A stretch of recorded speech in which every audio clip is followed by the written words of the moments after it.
So hello everyone, hope you're doing well, hope you're looking after yourselves. We've got a new segment for you today. This is our first official episode of Game On.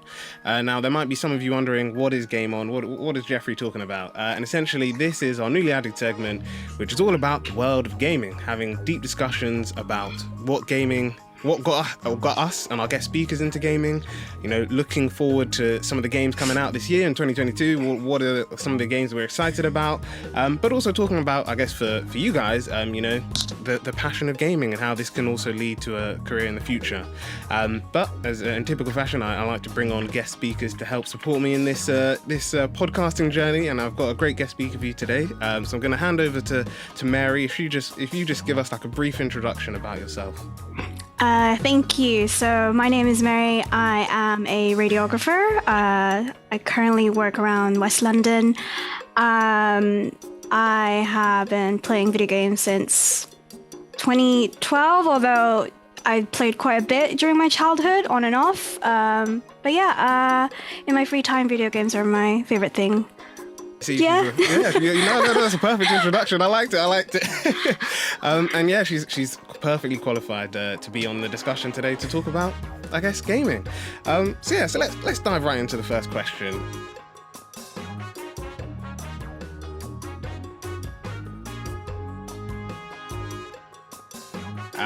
And essentially, it's all about, I guess, what got you into gaming. So, Mary, you briefly touched upon that, you've essentially been gaming almost your whole life. But I guess, what got you into it? I think my earliest memory was, I remember my parents bought me a Game Boy Advance, I think, yeah. And I think it was the one without the light, yeah. It didn't have a light on. I just was playing. I think I was playing Super Mario or something. Okay. But I had more memories with the Game Boy Advance SP or something like that, the one that folds. And I remember playing Sonic, Pokemon, like Pokemon Yellow, Pokemon Blue. And I loved that thing so much. My parents would, the classic catching you under the bed covers, discovering you're still awake playing video games. But yeah, that's what got me into it. But after several years into, I guess around 10 to 15 years old, that's when I didn't really get into gaming because my parents would take away all the stuff because it was such a distraction for school. So, they never bought me consoles, except for a Nintendo DS here and there, or the only console I had was a PS1. I did get to play on the PSP, but that was borrowed and everything. But yeah, I only got into it more and more once it was around 2012, 2013, where I found a friend online, and it just started from there. Wow, that's really great to see how you I guess rediscovered your gaming passion, and it's great to see that you enjoy gaming. And yeah, I guess a bit for me about gaming. So yeah, I love gaming. I've even got my Xbox top on as well, just to give it a bit of shout out to them. But yeah, essentially, I think similar to you, my brother used to game a lot. So he was mainly playing on the PC, but he got a game. I think it was the Game Boy Advance. I think I've still got it somewhere. Yeah. And yeah, that was amazing. Growing up playing that, I think we had Pokemon. Oh, which one was it? I think it was Emerald. Yeah, we had Pokemon Emerald. Oh, that's the best one. Yes. Honestly, and it was just so great to just play it. It was honestly, I really loved it growing up. And then yeah, I think we got our first official console was the Wii. And that genuinely I was just oh my god, this is the best thing ever. I used to always love doing Lego games on there, so I love doing Lego Batman, Lego Star Wars, and then yeah, I guess it's gone on to, we've been an Xbox family, I'd say, for coming up to over 10 years. But my brother and I have both gone back into PC gaming, and I think both lockdown and the pandemic have been a good time to especially go to old games as well, and we'll be diving into that a bit later. But yeah, no, it's great to see. I guess for both of us that I guess gaming's been there the whole time. Yeah. And I guess that kind of nicely leads on to the next question.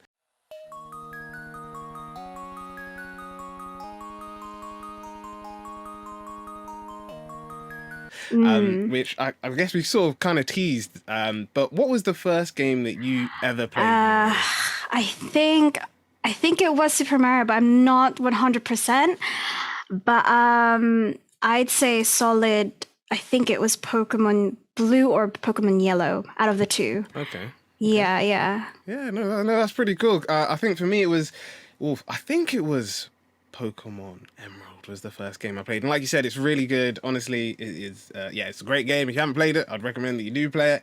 But yeah, no, honestly, it's always great to look back on your first games that you ever played. And it's always great to just, I guess, even like when I was coming up with the idea for today's episode, it's always great to just, look back and think about, yeah, those were some of the games that I used to play. Now, I guess going on to a different question.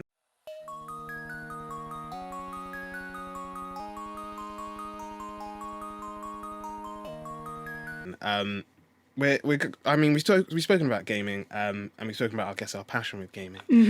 But I guess diving into the gaming world itself, I've got a bit of an interesting question to ask you, Mary. All right. Now this question is, do we as consumers, and we might do I guess, deeper dive this in a further episode, but do we as consumers, I guess, really have control over the games that, I guess, come out? And the reason why I'm asking this is we've seen a lot of, I'm sure you've seen it, I'm sure audience have seen it, that, in the last couple of years, we've had games, whether it's like Cyberpunk, or some of the Assassin's Creed games that, they're hyped to perfection. Even Battlefield 2042, they're like hyped to perfection. They're made to be like, you have to buy this. And then you'll pay like £70 maybe for the deluxe edition, or like £60 for the normal one. Yeah. And then it comes out, and it's not the finished product, and it's kind of like, what was it's a letdown. Yeah. So I wanted to ask you, as a fellow gamer, like, what do you think about it? Do we, as consumers, actually control the quality of games that we actually buying? I would say yes. With social media being so prevalent right now, like, we are so free to voice our opinions, especially with the teasers that they give us, the demos, like, especially the demos, like, they get a lot of feedback, the betas that they release. For example, I think I remember I was looking forward to Back 4 Blood because everyone absolutely loved Left 4 Dead. I hands down, great game. But they wanted to, it's such an old game. So and it's so popular and people love it. So it makes sense that they would make another one. So by popular demand, yeah, if we're so invested in a game, and even though it's been years, like, I think, yeah, we do have a great influence on how games are developed and made. 100%. I definitely agree with you. And I know, especially like you're saying that, we as, I guess, the consumer have the right to, like you said, with social media, pointing gaming companies in the right direction. One of the biggest gaming series that I love, and we'll be talking about favorite games later, is the Mass Effect trilogy, and I love that game. And it's so good. But 100%, like what you said, Mass Effect Andromeda came out. There were a lot of issues when it came out at the start. People have gone back and said that actually it's not that bad of a game. But essentially, it's the exact same case of what you were saying, that, we've got a Mass Effect, whether it's Mass Effect 4 or 5, there's a new Mass Effect game coming out, and essentially EA know and BioWare know that they have to basically make this game the best that it can be. The Legendary Edition showed that fans, both old and new, are interested in seeing where this journey goes, but they don't want anything basically bad. Similar to like we were saying about Cyberpunk, that yes, I totally agree that with people saying that the quality that came out, especially for game on the like PS4 and on the Xbox One, were not great. Very glitchy. But yeah, 100% that as consumers, we people complain, people got refunds, the game updates have been pumped into the game to make it better. And I think that's been, clear evidence that actually we do have control over the market and on the quality of games that we play. But yeah, I think that's definitely true. And I guess that's I kind of hinted at what one of my favorite games is, but I guess Mary, what about you? What's one of your favorite games out there? Well, I remember. Okay, so out of all the games that I've played so far, the ones that resonated with me for a while, like I would say, is Omori, Hyper Light Drifter. Absolutely, like these are very not very graphic intensive games, but each to their own. I thought these games were absolutely amazing in terms of like the quality, the graphics, the soundtracks, absolutely amazing. But yeah, it's I don't know. They win it for me. I play other games on the daily. I mean, I don't play Omora and Hyper Light Drifter anymore because I've already finished the games. But yeah, they always like if I was to think my favorite game, yeah, definitely those two. I do love playing Valorant and slowly steering clear of League of Legends. It used to be my favorite game, but not anymore. But yeah, No. games are meant to make you feel good. So these are the two games that made me feel good after like playing them. No, definitely. No, I was just gonna say, I definitely agree. Games are supposed to be, like fun and engaging. Yeah. And I think 100%, like you said, that is a key thing to say, that you don't necessarily need a game with like the best graphics to be like a really impactful game. Sometimes all you just need is like a game with a really, really good storyline, or like with really good decision making mechanics, and that will just sell the game for people. And I think, yeah, 100%. I think for me, it is kind of hard to decide like the best game. It's kind of hard. It really is. How about hard. yours? What's yours? I'm generally just thinking about it.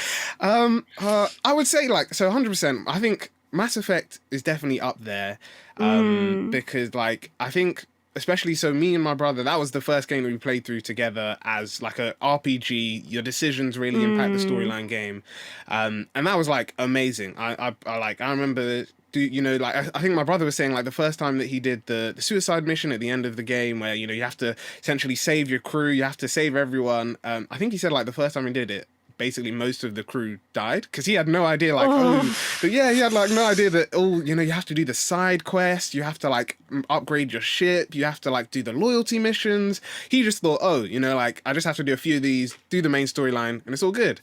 So he was just like, I had to replay the game all over again, but it was so good because you learned more about the characters, it was more engaging. Definitely Mass Effect, I think, is one of my favorite series of all time. Fair enough. But yeah, I think to pick one, I'm generally, I think, it is kind of hard. It is kind of, when I asked you, I was just like, but I think I'll go with it. I think Mass Effect definitely, I'll say Mass Effect. And then I think one of the newer games that's, I guess, done it for me, is the Insomniac Spider-Man series games. Okay. Because I don't have PlayStation, but I wish. Yeah, honestly, I wish it'd be so great. It'd be so great. But 100%, I think that the game itself, I've spoken about this game for like many a times, but that game is just like so good. And I think it was the fact that, like, I don't know, people know about Spider-Man. Like, they know his origin story, they know all the people really involved in his life, and the fact that they did, like, their own story, they made it their own thing, they, like, had all these, like, Easter eggs and stuff, but made, like, a really engaging story, was just, like, to me, was just, like, amazing. And, we like to do on the podcast, shout out to some MCs of people who are doing, like, stuff that we're talking about and are really engaging. And one of the people that I love, because he does stuff like this, is Rad Brad. So he's a YouTuber, and he does playthroughs on games. And what I really like about his playthroughs is that he does it, it's not necessarily, and I'm not sending shots to any gamers out there that do this, but, there's no, like, face in the corner. It's, for him, it's all about like making seem like for the people watching that they're almost playing the game or they're watching it like a movie.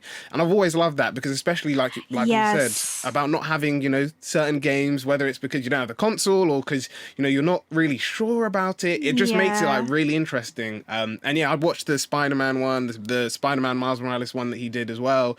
And I was like, yeah, this is actually like a really good game. So yeah, I'd say those two are probably like my all-time favorites. Fair enough, fair enough.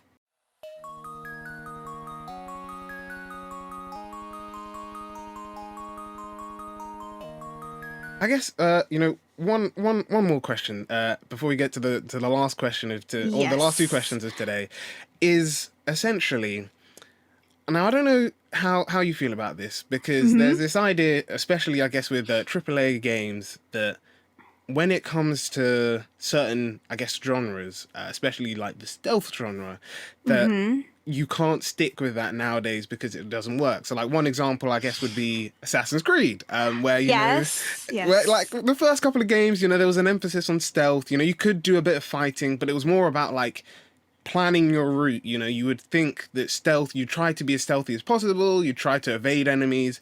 Whereas if you look at like Assassin's Creed Valhalla or Assassin's Creed Odyssey, the last two entries in the series, it's a bit more of, hey, we're going to give you like awesome powers that you can do whatever you want, and, you know, less about stealth and more about like creating a combat experience and more around the choices that you make. So I guess I wanted to ask you, is it possible to do a stealth game, a AAA stealth game that actually, you know, and like I said, I've been playing old games during the pandemic, and one of the ones that I've gone back to is Splinter Cell, because I played they had one of the games on Xbox and I played it and I really enjoyed it. So I was just like, let me play some of the first games, and I played those on PC. And I told my brother that those, to me personally, are amazing games because there was this whole idea of, you know, you could go like guns blazing, take everyone out, but then it would mean that, you know, as a character, you might be overwhelmed. And there was this more emphasis of like being stealthy. You don't have to take out every enemy, but you can like use the lights and take out lights. And I just personally thought it's a great game. I really like it.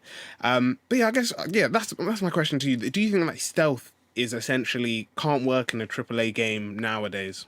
I don't know. I think I'm the worst person to ask this because I haven't really played any stealth games, I think. Okay. My only experience is watching them. So I used to watch a lot of YouTubers play. I think it was like, what was that game again? It's very similar to Assassin's Creed. Dishonored. That's Dishonored. The one. Oh yeah. Yes. So I personally, like, I've seen one person playing guns blazing, as you said, and I've seen someone actually play it pretty well stealthily. And I think Dishonored, from watching it, I think they did a great job in terms of how much you can go into stealth. So I believe it is possible to go for like a full stealth game. Very difficult, I would imagine. But yeah, I think it's doable. Yeah, definitely. Yeah, I definitely think that's true. Especially with, I guess it's kind of like what you were saying about it depends on the type of game and especially the game series because, you know, the people who did Dishonored created a new game that came out last year. The name just like literally just left my head and I can see the game and it's so annoying. I'll try and remember it and put up the name, but essentially that game was all about stealth and essentially you as the character, you know, you've got these cool powers like in Dishonored, but you could go like guns blazing, you could be like, actually, you know what, I don't really care about being stealthy, I'm gonna just go and do what essentially I want to do. But the great thing about that was that it was saying that, oh, well, if you do that, it's actually going to become like super hard for you to actually complete the level. And it's all about like, and I think that's the thing that like people do forget that that's, I guess, a mechanic. And especially in some games, it stops being like a, you know, like a, I guess like a good thing is essentially the best way to describe it. It kind of becomes like a, oh, you know, a mechanic that sometimes I think personally is sort of forgotten about or wasted. And I think that essentially that doesn't need to be the case. Even, you know, with Hitman, like Hitman as a series is a game that has officially become like, I guess for stealth games, it's become like a pinnacle. And some people have said that, you can go back and see. Sorry, I just remembered the name. The name is Deathloop of the game that I was trying to say before. Deathloop, I loved as a game. It's like the mechanics, the whole, you have to take out all these people in one day, and there's the whole thing of learning information as you go along. Is definitely great. And I think especially with the stealth elements, they did a really good job. But yeah, I think that especially with Hitman, like the way they did Hitman is so good that you can, like I said, just do it guns blazing. Like, you don't care about the stealth. You just go. And I've seen, like you said, I've seen people do that. But also when you see people do the stealthy route of like changing costumes and, listening into conversations and thinking about where's the best way to take out targets. I saw one playthrough where the guy basically, organized it that like other characters would essentially take out the targets for them, so they would like manipulate people so that they would take out other people. And I just feel like that's something that I guess has been forgotten, especially like we said with Assassin's Creed, where stealth is basically just like backpedaled, and they're doing like a Ragnarok DLC, which you either love it or hate it, I guess. But yeah, no, it's really good. And I think that, definitely stealth as a genre is really good. And it'll be great to see more stealth games like Dishonored and Deathloop and Hitman in the future. I know, fingers crossed, we're going to get I think they said they are doing the people who do Hitman are going to do a James Bond game. Ooh. So it'll be interesting to see. Yeah, it'll be interesting to see how that goes down. Yeah. I think like the stealth genre has also like gotten like, it's been like, I don't know what year Dishonored was released. So hopefully they might add new, technology and stuff. And exactly. Yeah. Hopefully they'll get a little better with what, whatever they come up with. Exactly. But yeah. Yeah, definitely. And I guess that kind of leads on nicely to like, I guess the last official question, which is essentially, I've said it myself. I've heard people say it as well. 2022 is looking like it's going to be a very crazy year with a lot of big games announced to possibly come out this year. A lot of big games teased this year. Yes. So I guess essentially, Mary, I want to ask you, what game are you most looking forward to? Whether it doesn't have to be one for this year, you could say one that's coming out in the near future. But what game are you basically excited for? There was 2 games that I was looking forward to. One, I've actually lost track of it. It was supposed to be Alice. It was like, so there was a game, Alice Madness Returns. There was meant to be a sequel to it, but I've never heard what happened to that game. I've only just thought of it now that I really loved this game, but I don't know what ever happened to the development. And I think the second game was, it was just based off a Twitter post of this, I think it was a couple, they're developing a cat game. Like, it's like very similar to like Stardew Valley, but it's like a 2D, 3D perspective. I don't know, it's crazy. I don't know what it's called. I might have to look it up, but yeah, those are the 2 games. I nothing from like the AAA titles or anything. I mean, the games that I was looking forward to this year was like Pokemon Legends and Monster Hunter Rise. I haven't even got the games yet, but hopefully I will purchase them and have a go. And I think The Forest 2 is The Forest 2 is coming out this year. So yeah. I haven't played the first one, but from judging on the reactions of my friends, they said, "Oh, yeah, we're all gonna hop onto The Forest 2." I don't know. I haven't decided yet, but yeah, I guess those are the games I'm looking forward to this year or somewhat in the future. Yeah, no, that's really good. And I guess to add a few of my own. I think Hogwarts Legacy, that's fingers crossed coming out this year. Oh, I'm definitely excited about that because I think they showed gameplay a couple of weeks ago and I was like, yeah, this is actually going to be a very good game. Because I think when they announced it, I was just like, there are many different journeys, or I guess many different ways that this game could turn out. But yeah, when they showed more of the gameplay, explained the story, I was just like, yeah, this is something I'm definitely interested in. I think for me as well, what game? I think so. I guess people can probably guess by listening. I love BioWare games, and I think they haven't confirmed that the next Dragon Age game is coming out this year. But I'm a big fan of Dragon Age. I've got into that in the pandemic as well, and that Yeah. like I'm looking forward to, because yeah, that looks really interesting as well.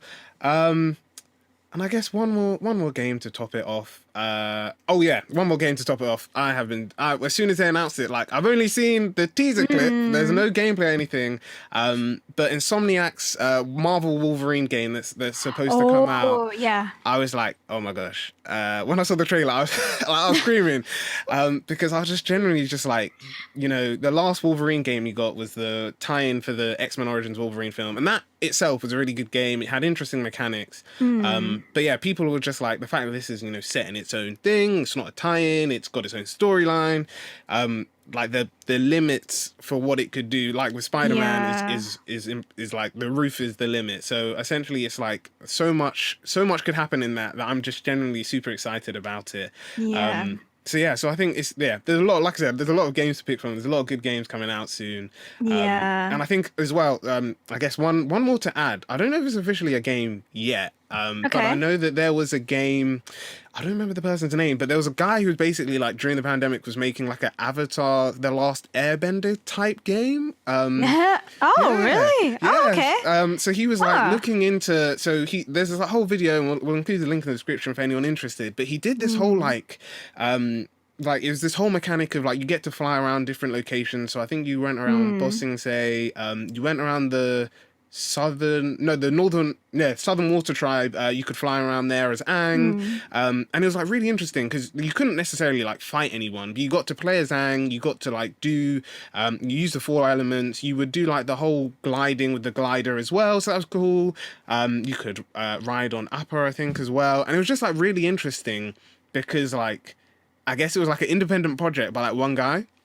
And he was literally just like, I wanted to do this thing. And I think people have said that he's like been in contact with Nickelodeon. So they haven't like said, oh, you're using our characters, so we're going to pull the game. At least last time I heard that hadn't happened. So generally I was just like, this could be something that, I'm not saying we need an Avatar game where you're fighting people or whatever, but even for like the gameplay clips that I saw, I was just like, I would definitely be up for buying a game like this. Definitely, I think that's really good. You just reminded me of one game that I'm looking forward to. Yes. Vampire the Masquerade. Now, that's I played the old game, loved it, was so much fun. I did remember I had to like download. I had to download like a patch to make it look nice and stuff. But yeah, I was praying because I remember watching people playing it, and it was so much fun watching it. And now they're coming up with a game. I don't know what to expect. I haven't really looked into it, but yeah, I'm looking forward to that one too. No, that's so true. That completely, because that is I guess another game that I'm interested in as well. Because my brother played the first game recently during the pandemic, and when he was telling me about the mechanics and how it works, I was like, this is really interesting. And then I think a gameplay clip came out a couple of days ago, and I watched it and I was like, actually, like this is really interesting because there's like a whole focus on like you're playing as different characters, but you can decide essentially like what. Again, this whole idea of like story development, focusing on like where you want the story to go. But it's all the fact that like each character has different abilities. So they were saying, different classes of vampires and that kind of stuff. Yeah. And it's generally so cool. Yeah. I remember. Oh God, I think I played that. That was a great game. Yeah. Definitely. I just wish they made an update version. So if it's anywhere close to the original, I'll be happy. Yes. Yeah, no, that would be great. And I think, I guess to round it all up, 2022 is going to be an amazing year for games. We've got gaming conferences coming out of our ears soon. We'll have E3, we'll have EA Play, we'll have different companies having, I guess PlayStation have their state of plays, and there'll be other gaming conferences throughout the year. So we'll keep you guys noted, and we'll be publicizing that as well. But yeah, essentially, we've come to the end of today's episode. I just want to say a huge thanks to our guest speaker today, Mary. Thank you so much for being on the podcast. It's been great to learn more about gaming from you, and the things that you do. I guess one quick thing that we always like to ask. I guess as a gamer, I don't do this, and we're hoping, fingers crossed, in the near future that on the podcast we might start doing this. But do you live stream any of your games? Have you got a Twitch account, anything like that? I used to. Oh damn, okay. Yeah, I haven't been able to live stream often because my internet's really bad, unfortunately. But yeah, I did used to stream a bit. But no, I'm just chilling at the moment. No worries. Well, when you do start streaming again, we'll make sure that our listeners know. I guess you've heard it here first. We are planning to hopefully do some live streaming of us playing video games. I'm not gonna lie, most horror games scare the living daylights out of me. So I'm not the guest guy when it comes to horror, but I'm more than happy to watch someone in the team do a horror game. So you might see us play some video games in the near future with that as well, and we might even be able to have an opportunity to invite you guys to come on and play as well. But yeah, essentially, if you guys want to listen to the full episode of this, make sure to subscribe to Patreon so you can you can listen to the full thing, but also keep an eye for the next episode. If you liked it, a like, comment, and subscribe is always appreciated. We love having you guys on the show. And finally, just to let you all know that this is essentially something we're planning to continue on in the future. So it's a bit of a birthday treat, but we actually will be uploading more episodes in the coming weeks, and we're more than happy to take some gaming questions on as well. And I guess a nice way to end the episode in typical fashion with us, we've got another MC shout out or special mention, as we like to say, and they're Black Girl Gamers. They're a small Facebook, or they were a small Facebook group, but they're essentially a collective of over 8,000 black women around the globe. Essentially, they've all got a shared passion for gaming. They want to essentially impact them. They've got an amazing team. Their CEO called Jayan. She's essentially the founder of it. She describes herself, as being a herald changing the gaming industry, and she's done amazing work of just, I guess, creating this community of gamers and talking about, I guess, how black girls within both the gaming industry in video games, but also for the people who play video games as consumers, the things that they do. So yeah, we'll keep a link on our website and in the description below, so you can check out their website, see some of their content. They do have they live stream games, so if you do want to watch a live stream, you can. And yeah, they do horror games. So yeah, if you are interested in seeing some horror games, then yeah, you can go check them out. But yeah, that's it from us. We hope you all have a wonderful day, and yeah, keep an eye out for the next episode of Game On. So yeah, that's a bye from us, everyone, and look after yourselves.